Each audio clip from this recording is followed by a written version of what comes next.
Yan. Yan yung mga last time na nag-duty na ako sa ICU, pauwi na ako, nag-resign na ako dyan eh. Diba? Hindi nakita yung vitiligo ko dyan. Nagkalkal ako talaga para lang ipakita ko sa'yo na talagang doktor ako, diba? Next, ayan, medyo maliit. Ayan yung mga Saudi times ko na dyan ako nakapag-asawa, nagtrabaho sa ICU. Yun yung mga ex ko. Yung mga ex ko, yung mga tisoy. Yung mga tisoy. Yan yung, nag-enjoy ako dyan. Dami kong pera dyan. Kaya lang, mag-ICU ka, dami mong trabaho, no? Pag nagalit sa mga Sudan na yan. Sister. Siya yung tagalagay ng wifi, no? Pagka may dialysis na pasyente, na bata, pedya kami dyan, yung mga doktor na yan, mga ano sila, Nico, yung mga nagpapaanak ng mga babae, doon, no? Wala naman nanganganak doon na lalaki. So kami yung naglalagay ng dialysis, yung mga naglalagay ng catheters, sila, tisoy, mga kasama kong tisoy, buti nakalkal ko yung ano na yan, mga picture dahil sa ating My Story, no? Sa Momentum, baba mo ng konti, yan. Yung mga Sudanese ang tagalagay nung catheter pag yung baby pinanganak na walang kidney. Oo, pwede kang mag-function kahit isa lang sa baba. Yung tinatawag na pelvic kidney, yung dalawang kidney nagkabit, naging isa. Pero may pinapanganak, walang kidney. So, kailangan kakabitan ng peritoneal, dito sila idadialysis sa tiyan, sa tubig, no? So, yun yung kwento. Just to prove to you na nagdoktor nga ako ng Saudi. Ang enjoy ko lang doon, materialism. Hindi ako nag-enjoy sa health kasi ang dami kong sakit. Yung vitiligo ko noon, ganun kalaki. Yan. Tapos sa life story ko sa lifestyles noong 2015, na brain hemorrhage ang brother ko. Kilala mo si Jovit Baldovino? Yes! Si Isabel Granada, ex mo, si Jovit. Ay, oo! Bakit? Nag-date kayo, no? Si Isabel Granada, kilala mo? Yun. Nasaan na sila ngayon? Nasa heaven. Sigurado ka. Joke. So, nag-brain hemorrhage sila, namatay. My brother had brain hemorrhage in 30 minutes na painom ko ng juice. Wow! Yan yung araw na matagal na siyang naka-intra, buhay pa rin. Grabe. Hindi ko na pa-opera. O, diba? Ngayon nyo lang ba narinig yung story na yan? Oo. So, I got a conviction na hindi ko siya ipapa-opera. Pinasok ko na yun ng Makati Med. Nandiyan ang MRI. Pinasok ko siya ng Makati Med, kaso 2 million ang hinihingi. Kasi o-operahan, diba? So, I had MRI in Makati Med in 2015, December 10 or 19. Kasi 4 na araw ko siyang inalagaan sa intra sa bahay. Doktor ka, so matapang ka. Tapos sabi ng mga doktor-doktora dito sa intra, okay lang yan, Dok. Makakailangan makasampung bote ka. Di ba't ganda ko naka-live? Paki-live pala.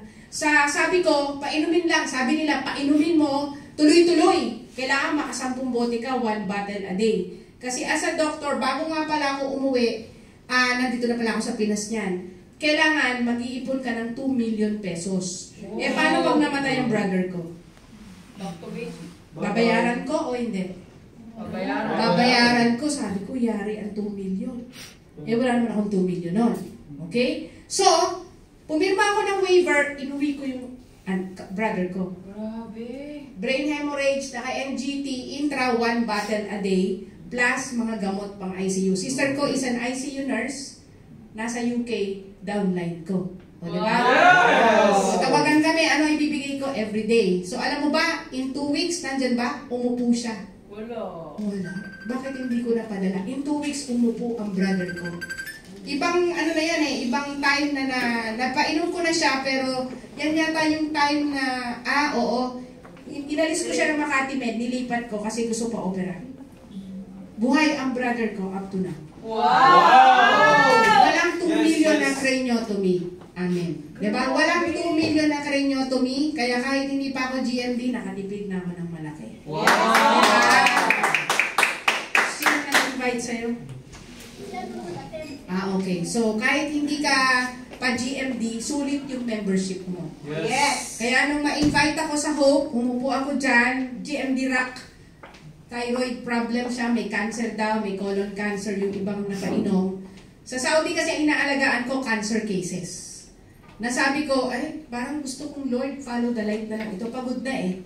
Libre ang chemo. Yung pala, pwede kang mag-survive without chemo. Pagkain lang kasi ito, mami, 23 botanicals, i-discuss ko na ngayon, na hindi mo kinakailangan mag-undergo ng chemo just to survive cancer. No? Yes. To God be the glory. So let's go to the products. May napupulot ka, Ma'am Eloisa. Ayan. Anong work mo, Ma'am Eloisa? Sayang. Sana nakuha ko to. Online, o diba? Sa bahay lang tayo. Sa bahay lang naman ako pag uwi ko ngayon. Zoom, diba? Kaya mong gawin to online. Yes. Magkano gusto mong kita isang araw? 1,000 a day muna tayo. Kaya mo? Malaki, maliit? Okay lang, maliit. So, tuturuan ka nung nag-invite sa'yo, paano kitain yung 1,000 a day starting fee. Okay? Yes. O next, no sickness, healthy ka pag wala kang sakit. Pero kailangan may sakit ka para mapatunayan mo, magaling ang intra. Anong nararamdaman mo ngayon? May sipon ka, tonsillitis, 500 lang, reseta. Next! Wala akong question na ano magandang hindi umaten. Next. Yan, next. Yan. Our modern lifestyle is the root of many diseases. Yes. Dahil naman lifestyle mo modern, marami kang sakit. Ano ba sabihin ng modern? Kain ka ng kain sa baba, Pizza Hut, Shakey's, Coke, Float, McDonald's, ayan, KFC, ano pa? Kaninong food slides to? Mga fast food. Millennial, too much use of gadgets, Yes. Wi-Fi, nagcha-charge ka na sa ulo, ano pa? Lack of exercise. Yes. Totoo yan. Stress. Sinong stress mo, Eloisa? Sino? Hindi ano. Sino? Next, ayan. So, smoking and drinking. Yan ang mga modern lifestyles. Yes. Pinagmumula ng sakit. Environmental pollution. Nandiyan ang Yes. typhoon, storm, bagyo, lindol. Yan ang mga cause of many diseases. Tama. Next.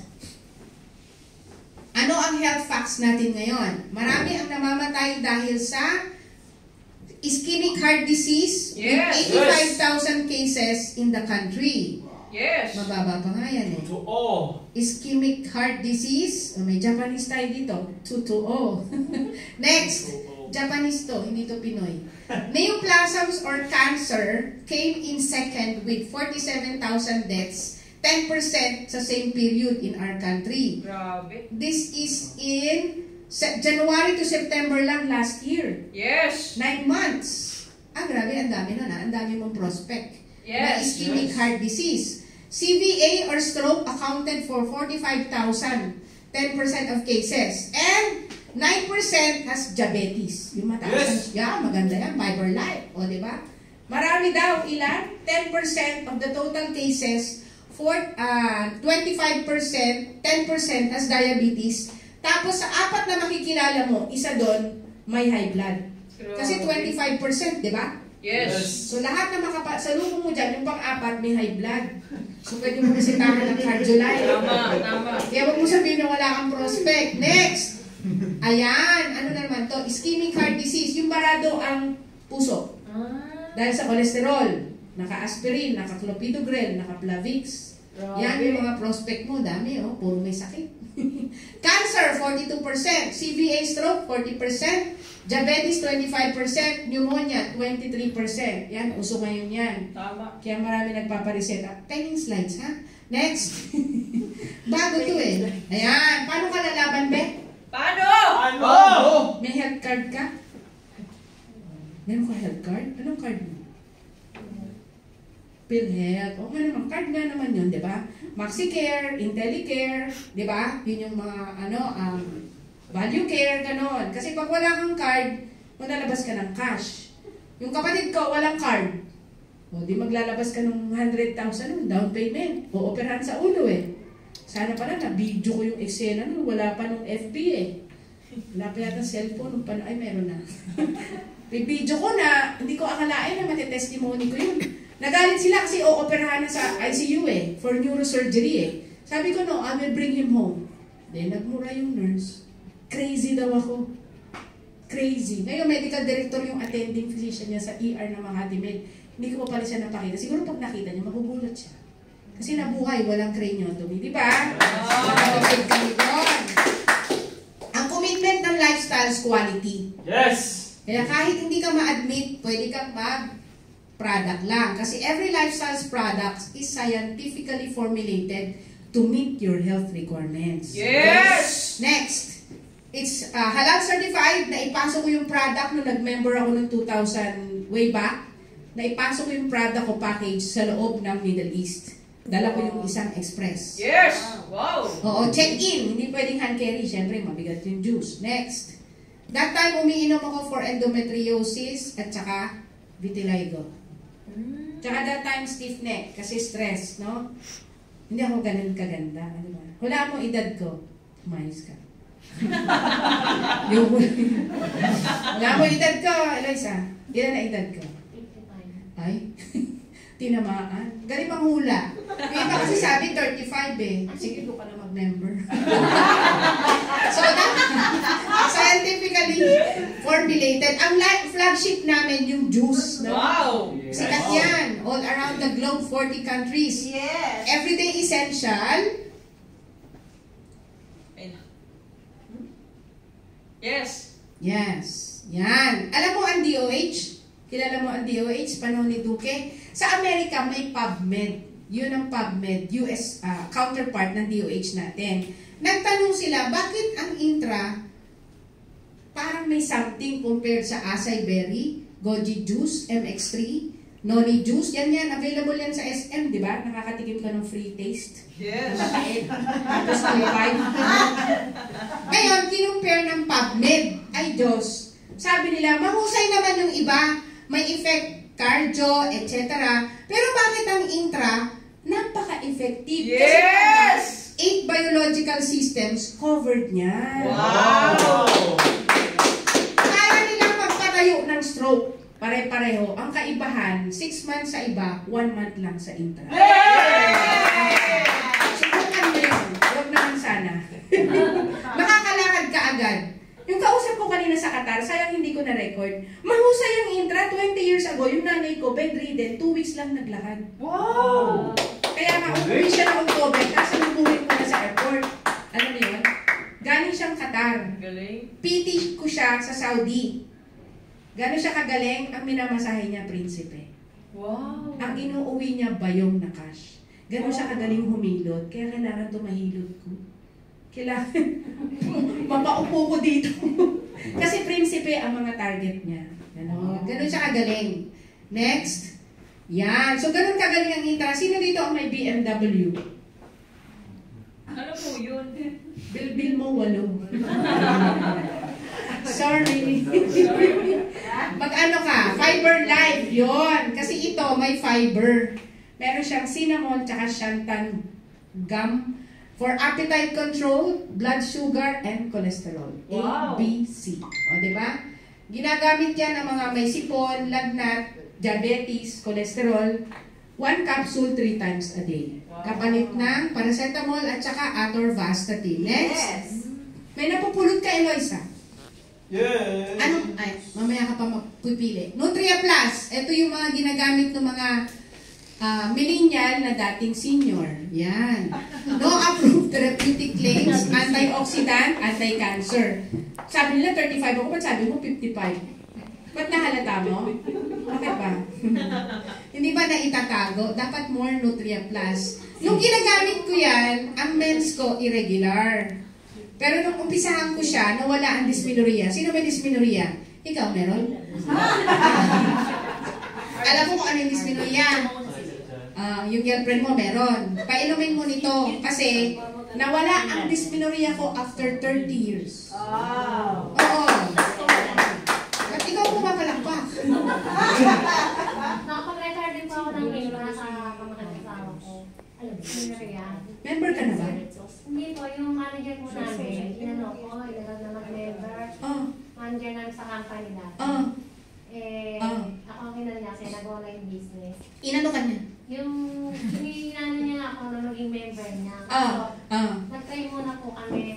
Ininan ko sa pamangkin ng asawa ko. Kumuha yung meds niya. Nakadalawang sachet kami. Nakadalawang bottle kami. Sachet. Wow, very good! Hindi ka sign up ka sa So very good, di ba? Ngayon mag-aaral ka ng mabuti kasi mas big time ang selling mo online. Yes! May sistema na tayo, di ba? Oo. So expired ka na doon, dito ka na. Tama? Hindi ka naman yata nag-sign up, di ba? Oh, very good. Yan. Next. Yun. Sorry dun sa hindi nagpa-sign up sa'yo kasi ang galing mo pala eh. No?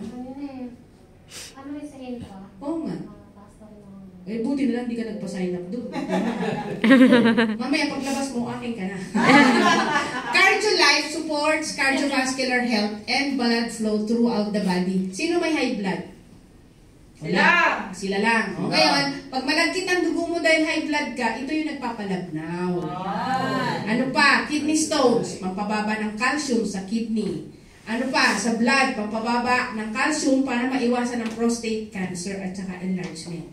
Okay? So, pwede mo siyang i-refer sa mga ganong pasyente. Next. Pero kahit walang sakit, iniinom ko yan. Yes! Pampalabnaw ng dugo. Next. Tapos na po. Tapos na. So, yun ang life story ko about lifestyles. And I hope you have been blessed. To God be the glory and good morning.